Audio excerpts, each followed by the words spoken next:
ಸ್ನೇಹಿತರೆ, ಇಂದು ಪರಮ ಪವಿತ್ರವಾದಂತಹ ಸಂಕಷ್ಟಹರ ಚತುರ್ಥಿ. ಹಾಗೆ ಅದರ ಜೊತೆಗೆ ಬುಧವಾರದ ಜೊತೆ ಕೂಡಿ ಬಂದಿದೆ. ಬುಧವಾರ ವಿನಾಯಕನ ವಾರ, ಹಾಗಾಗಿ ಇವೆರಡೂ ಕೂಡ ಒಟ್ಟಿಗೆ ಬಂದಿರೋದು ತುಂಬ ವಿಶೇಷವಾದಂಥದ್ದು. ಅದರ ಜೊತೆಗೆ ಧನುರ್ಮಾಸ ಅಂದ್ರೇ ನಿಮಗೆ ತಿಳಿದಿರುವಂತೆ ವಿಶಿಷ್ಟವಾದಂಥ ಮಾಸ. ಹಾಗೆಯೇ ಸ್ನೇಹಿತರೆ, ಈ ದಿನ ಪುಷ್ಯ ನಕ್ಷತ್ರ ಇದೆ. ಪುಷ್ಯ ನಕ್ಷತ್ರ, ಧನುರ್ಮಾಸ, ಸಂಕಷ್ಟಹರ ಚತುರ್ಥಿ, ಅದರಲ್ಲೂ ಬುಧವಾರದ ದಿನ ಬಂದಿರುವುದು. ಈ ದಿನ ಪರಮ ಪವಿತ್ರವಾದಂತಹ ಒಂದು ದಿನ ಅಂತಲೇ ನಮಗೆ ಶಾಸ್ತ್ರಗಳಲ್ಲಿ ತಿಳಿಸ್ಕೊಟ್ಟಿದ್ದಾರೆ ಸ್ನೇಹಿತರೆ. ಇವತ್ತು ಅದ್ಭುತವಾದಂತಹ ಒಂದು ತಂತ್ರವನ್ನು ತಿಳಿಸ್ಕೊಡ್ತಾ ಇದ್ದೀನಿ ಸ್ನೇಹಿತರೆ. ಈ ಒಂದು ಚಿಕ್ಕ ತಂತ್ರವನ್ನು ಮಾಡ್ಕೊಳ್ಳಿ, ಖಂಡಿತವಾಗಿಯೂ ಸಕಲ ಐಶ್ವರ್ಯ ಭೋಗ ಭಾಗ್ಯಗಳು ನಿಮ್ಮದಾಗುತ್ತೆ. ಸರಳವಾಗಿ ವಿಘ್ನೇಶ್ವರನಿಗೆ ಪೂಜೆ ಮಾಡಿಕೊಂಡು ಈ ಒಂದೇ ಒಂದು ಚಿಕ್ಕ ತಂತ್ರವನ್ನು ನೀವು ಮಾಡಿಕೊಂಡ್ರಿ ಅಂದರೆ ಜನ್ಮದಾರಿದ್ರೆ ನಿವಾರಣೆ ಆಗುತ್ತೆ. ಎಂತಹದೇ ಸಂಕಷ್ಟಗಳಿದ್ರೂ ಕೂಡ ನಿವಾರಣೆಯಾಗಿ ಎಲ್ಲ ರೀತಿಯ ಸುಖ ಸಂಪತ್ತು ಸೌಭಾಗ್ಯ ನಿಮಗೆ ಲಭಿಸುತ್ತೆ ಅಂತಲೇ ಹೇಳಲಾಗುತ್ತೆ ಸ್ನೇಹಿತರೆ.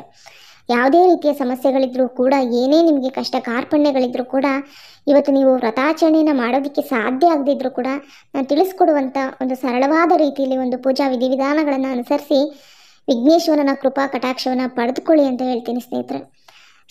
ಸಂಕಷ್ಟಹರ ಚತುರ್ಥಿಯನ್ನು ಭಕ್ತಿ ಶ್ರದ್ಧೆಯಿಂದ ಯಾರೆಲ್ಲ ಆಚರಿಸ್ತಾರೋ ಅಂಥವರ ಜೀವನದಲ್ಲಿ ಯಾವುದೇ ರೀತಿಯ ಸಂಕಷ್ಟಗಳಿರೋದಿಲ್ಲ. ಮನೆಯಲ್ಲಿ ಎಲ್ಲ ರೀತಿಯ ಸುಖ ಸೌಖ್ಯವಿರುತ್ತೆ, ಭೋಗ ಭಾಗ್ಯಗಳು ಲಭಿಸುತ್ತೆ, ಮಕ್ಕಳ ವಿದ್ಯಾಭ್ಯಾಸದಲ್ಲಿ ಪ್ರಗತಿಯನ್ನು ಹೊಂದುತ್ತಾರೆ, ಆರೋಗ್ಯ ಸಮಸ್ಯೆಗಳಿಂದ ಮುಕ್ತಿ ಹೊಂದುತ್ತಾರೆ, ಕುಟುಂಬದಲ್ಲಿ ನೆಮ್ಮದಿ, ಸಂತಾನ ಭಾಗ್ಯ, ಕಲ್ಯಾಣ ಭಾಗ್ಯ, ಹೀಗೆ ಅನೇಕ ರೀತಿಯ ಒಳಿತುಗಳನ್ನು ಈ ಸಂಕಷ್ಟಹರ ಚತುರ್ಥಿಯ ಮುಖಾಂತರವಾಗಿ ಅವರು ಪಡೆದುಕೊಳ್ತಾರೆ ಸ್ನೇಹಿತರೆ. ಹಾಗಾಗಿ ಸಂಕಷ್ಟಹರ ಚತುರ್ಥಿಯನ್ನು ನೀವು ಭಕ್ತಿ ಶ್ರದ್ಧೆಯಿಂದ ಮಾಡಿಕೊಂಡಿದ್ದೇ ಆದಲ್ಲಿ ನಿಮ್ಮ ಎಂತಹದ್ದೇ ಸಮಸ್ಯೆಗಳಿದ್ರೂ ಕೂಡ ಖಂಡಿತವಾಗಿಯೂ ನಿವಾರಣೆ ಆಗುತ್ತೆ ಸ್ನೇಹಿತರೆ. ಆದರೆ ಸಂಕಷ್ಟಹರ ಚತುರ್ಥಿಯನ್ನು ಒಂದು ತಿಂಗಳುಗಳ ಕಾಲ ಮಾಡುವಂಥದ್ದಲ್ಲ ಸ್ನೇಹಿತರೆ.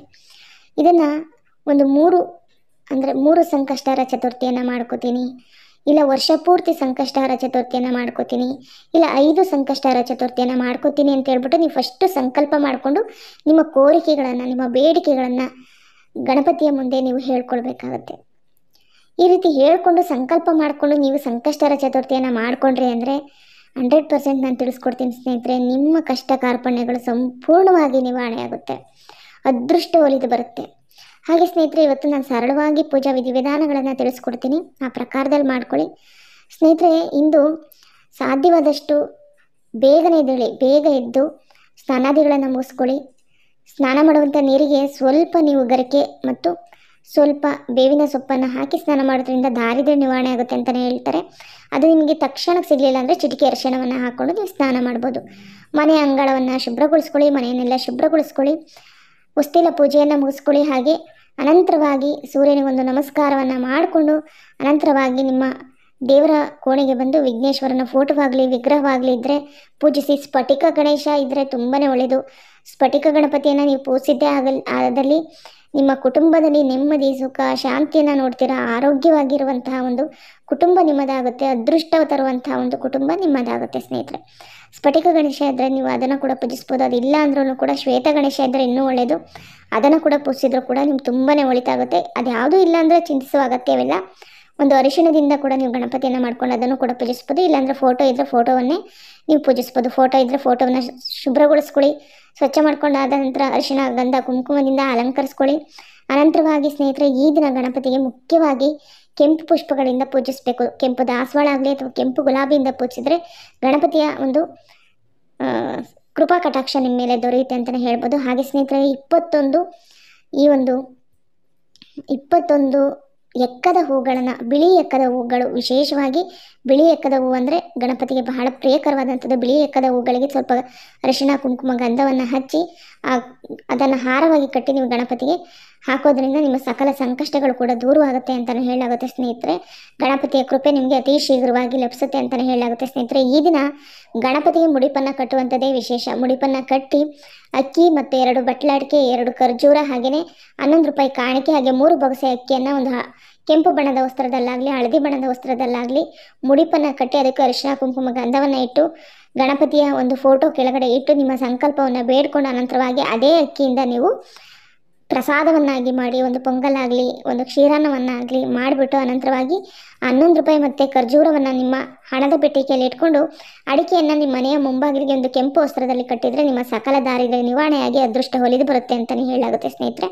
ಇಷ್ಟೆಲ್ಲದೂ ನಿಮಗೆ ಮಾಡೋದಕ್ಕಾಗೋದಿಲ್ಲ ಅಂತಂದ್ರೂ ಗಣಪತಿ ಎಂದು ಬಹಳ ಸರಳವಾಗಿ ದೀಪಾರಾಧನೆಯನ್ನು ಮಾಡ್ಕೊಳ್ಳಿ. ತುಪ್ಪದ ದೀಪವನ್ನು ಬೆಳಗಿಸಿದ್ರೆ ಒಳಿತು.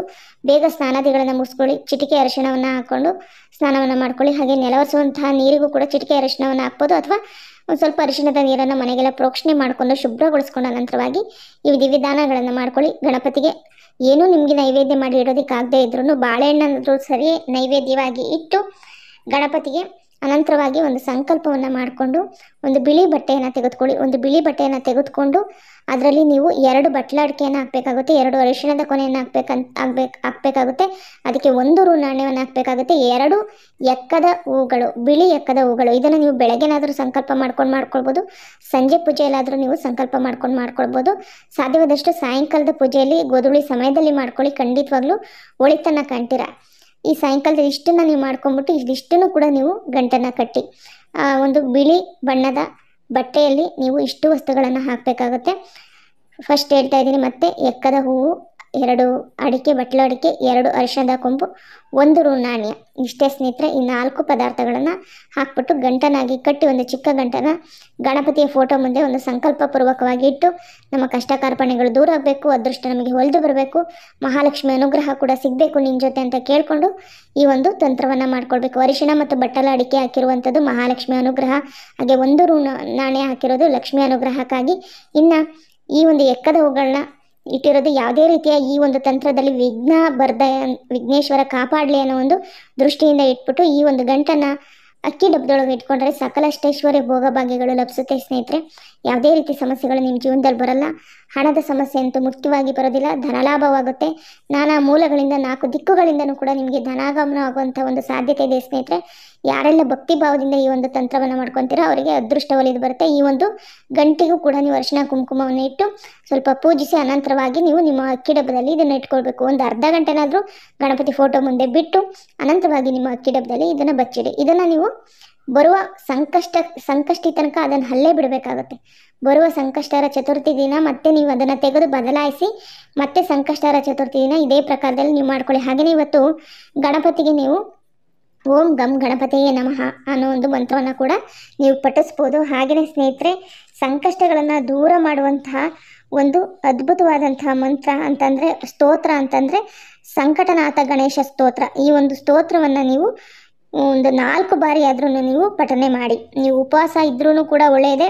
ಉಪವಾಸ ಇರೋದಕ್ಕಾಗಲಿಲ್ಲ ಅಂದರೆ ನೀವು ಭೋಜನವನ್ನು ಮಾಡ್ಕೊಂಡಿನೇ ಬೇಕಾದರೆ ನೀವು ಈ ಒಂದು ಸಂಕಟನಾಥ ಗಣೇಶ ಸ್ತೋತ್ರವನ್ನು ನೀವು ಪಠನೆ ಮಾಡಬೇಕು. ಆದರೆ ಯಾವುದೇ ಮಾಂಸಾಹಾರಗಳನ್ನು ಸೇವನೆ ಮಾಡುವಂಥದ್ದು, ಹಾಗೆಯೇ ಈ ರೀತಿ ಬೇಡದೇ ಇರುವಂತಹ ಒಂದು ಕೆಲಸಗಳನ್ನ ಮಾಡುವಂಥದ್ದು, ದುಶ್ಚಟಗಳನ್ನು ಮಾಡಿ ಈ ಒಂದು ತಂತ್ರಮಂತ್ರವನ್ನು ಮಾಡ್ಕೊಳ್ಬೇಡಿ. ಶುದ್ಧವಾಗಿದ್ಕೊಂಡು ಈ ತಂತ್ರಮಂತ್ರವನ್ನು ಮಾಡ್ಕೊಳ್ಳಿ, ಖಂಡಿತ ಅದೃಷ್ಟ ನಿಮ್ಮದಾಗುತ್ತೆ. ಗಣಪತಿ ಅನುಗ್ರಹದಿಂದ ಮುಟ್ಟಿದ್ದೆಲ್ಲ ಬಂಗಾರವಾಗುತ್ತೆ ಸ್ನೇಹಿತರೆ. ಇವತ್ತಿನ ಈ ವಿಡಿಯೋ ನಿಮಗೆ ಉಪಯುಕ್ತವಾಗಿದ್ದರೆ ವಿಡಿಯೋಗೊಂದು ಲೈಕ್ ಕೊಡಿ. ಹೊಸಬರಾಗಿದ್ದರೆ ಸಬ್ಸ್ಕ್ರೈಬ್ ಮಾಡ್ಕೊಳ್ಳಿ. ಧನ್ಯವಾದಗಳು.